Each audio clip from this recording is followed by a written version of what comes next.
Hello friends, ഇന്നൊരു healthy ജ്യൂസിൻ്റെ recipe ആയിട്ടാണ് ഞാൻ വന്നിരിക്കുന്നത്. അപ്പോൾ നിങ്ങൾ ആദ്യമായിട്ടാണ് ചാനൽ കാണുന്നതെങ്കിൽ ഒന്ന് സബ്സ്ക്രൈബ് ചെയ്തേക്കണേ. നമുക്ക് ജ്യൂസ് ഉണ്ടാക്കാനായിട്ട് എന്തൊക്കെയാണ് വേണ്ടതെന്ന് നോക്കാം. മാങ്ങ വേണം, നല്ല പഴുത്ത മാങ്ങയുടെ പകുതി ഞാൻ എടുത്തിട്ടുണ്ട്. പിന്നെ വേണ്ടത് പഴമാണ്, ഞാലിപ്പൂവൻ പഴമാണ് ഞാൻ എടുത്തിരിക്കുന്നത്. ഒരു പഴം വേണം, മാതള നാരങ്ങ ഒരെണ്ണം, പിന്നെ മധുരത്തിനായിട്ട് പഞ്ചസാര എടുത്തിട്ടുണ്ട്. 2 ടേബിൾ സ്പൂൺ പഞ്ചസാരയാണ് എടുത്തിരിക്കുന്നത്. ഏലക്ക പൊടിച്ചത് 1/4 ടീസ്പൂണ്, ഗ്രാമ്പ് വേണം, ഒരു 2 ഞാൻ ചതച്ചെടുത്തിട്ടുണ്ട്. വെള്ളം 1/2 കപ്പ്. പിന്നെ നമുക്ക് വേണ്ടത് പാലാണ്, 1 കപ്പ് പാലെടുത്തിട്ടുണ്ട്. നമുക്ക് ജ്യൂസ് ഉണ്ടാക്കാൻ തുടങ്ങാം. അതിനായിട്ട് മിക്സിൻ്റെ ജാറിലേക്ക് നമുക്ക് മാങ്ങ ഇട്ട് കൊടുക്കാം. ഒരു മാങ്ങേൻ്റെ പകുതിയാണ് ഞാൻ എടുത്തിരിക്കുന്നത്. വലിയ മാങ്ങേൻ്റെ പകുതിയാണ് ഞാൻ എടുത്തിരിക്കുന്നത്. ചെറിയ മാങ്ങയാണെങ്കിൽ ഒന്ന് ഉപയോഗിച്ചാൽ മതി. ഇതിലേക്ക് പഴം ചേർത്ത് കൊടുക്കാം. ഒരു പഴം ഞാൻ എടുത്തിട്ടുണ്ട്. ഞാലിപ്പൂവൻ പഴമാണ് എടുത്തിരിക്കുന്നത് കേട്ടോ. ഞാലിപ്പൂവൻ പഴം ഇല്ലെങ്കിൽ റോബസ്റ്റ പഴം ഇല്ലേ, അതിനെ പകുതി എടുത്താലും മതി. ഇതിലേക്ക് മാതള നാരങ്ങ ഇട്ട് കൊടുക്കാം. ഒരു മാതള നാരങ്ങ ഞാൻ എടുത്തിട്ടുണ്ട്.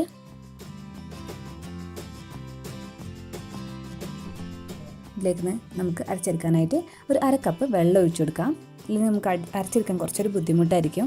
നന്നായിട്ട് അരച്ചെടുത്തിട്ടുണ്ട്. ഇതിലേക്ക് പാലാണ് പിന്നെ ഒഴിച്ചു കൊടുക്കുന്നത്. 1 കപ്പ് പാൽ ഞാൻ എടുത്തിട്ടുണ്ട്.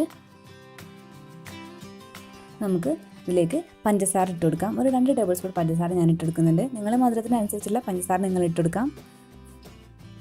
ഗ്രാമ്പ് പൊടിച്ചതാണ് പിന്നെ ചേർത്തെടുക്കുന്നത്. 2 ഞാൻ പൊടിച്ചത് ചേർത്തെടുക്കുന്നുണ്ട്. ഗ്രാമ്പ് നമ്മൾ പൊടിക്കാതെ ചേർക്കുമ്പോൾ അത് അതേമാതിരി തന്നെ ജ്യൂസ് അടിച്ച് വരുമ്പോൾ നന്നായിട്ട് ക്രഷ് ആയിട്ടുണ്ടാവില്ല. അതുകൊണ്ടാണ് പൊടിച്ച് ചേർക്കുന്നത്. ഏലക്കാപ്പൊടി പിന്നെ ചേർത്തെടുക്കും. ഒരു 1/4 ടീസ്പൂൺ ഏലക്കാപ്പൊടി. ഇതൊക്കെ നിങ്ങൾക്ക് ഇഷ്ടമല്ലെങ്കിൽ ഒഴിവാക്കാം കേട്ടോ. അപ്പോൾ ഞാൻ നന്നായിട്ട് ജ്യൂസ് അടിച്ചെടുത്തിട്ടുണ്ട്. നമുക്ക് അരിപ്പയിൽ കൂടി നന്നായിട്ടൊന്ന് അരിച്ചെടുക്കണം. നല്ല ഹെൽത്തി ആയിട്ടുള്ള ജ്യൂസാണിത്. കുട്ടികൾക്കൊക്കെ നല്ല ഇഷ്ടമാവും. അതേപോലെ നോമ്പ് തുറക്കുന്ന സമയത്തൊക്കെ കുടിക്കാൻ പറ്റിയ നല്ലൊരു ജ്യൂസാണ്. നിങ്ങൾ എന്തായാലും ട്രൈ ചെയ്ത് നോക്കണം. നന്നായിട്ട് അരിച്ചെടുക്കാം. സ്പൂൺ ഉപയോഗിച്ച് നമുക്ക് പെട്ടെന്ന് അരച്ചെടുക്കാൻ പറ്റും കേട്ടോ ജ്യൂസ്. നമ്മളെ അടിപൊളിയുള്ള ജ്യൂസ് റെഡി ആയിട്ടുണ്ട്. നമുക്കൊരു ഗ്ലാസ്സിലേക്ക് ഒഴിച്ചു കൊടുക്കാം. നിങ്ങൾക്ക് കുറച്ചുകൂടി ഒരു ലൂസായിട്ടുള്ള കൺസിസ്റ്റൻസിയാണ് വേണ്ടതെങ്കിൽ കുറച്ചും കൂടി പാൽ നമ്മൾ അടിച്ചെടുക്കുമ്പോൾ കുറച്ചും കൂടി പാൽ ഒഴിച്ചു കൊടുത്താൽ മതി. ഞാനിപ്പോൾ ഈ കൺസിസ്റ്റൻസിയിലാണ് അരിച്ചെടുക്കുന്നത്. അപ്പം നമുക്ക് ഈസി ആയിട്ടുള്ള നല്ല ടേസ്റ്റി ആയിട്ടുള്ള ജ്യൂസ് റെഡി ആയിട്ടുണ്ട്. അപ്പോൾ നിങ്ങൾ വീഡിയോ ഇഷ്ടമായെങ്കിൽ ലൈക്ക് ചെയ്യാനും ഷെയർ ചെയ്യാനും മറക്കരുത്. പുതിയ റെസിപ്പി ആയിട്ട് കാണാം. Thanks for watching.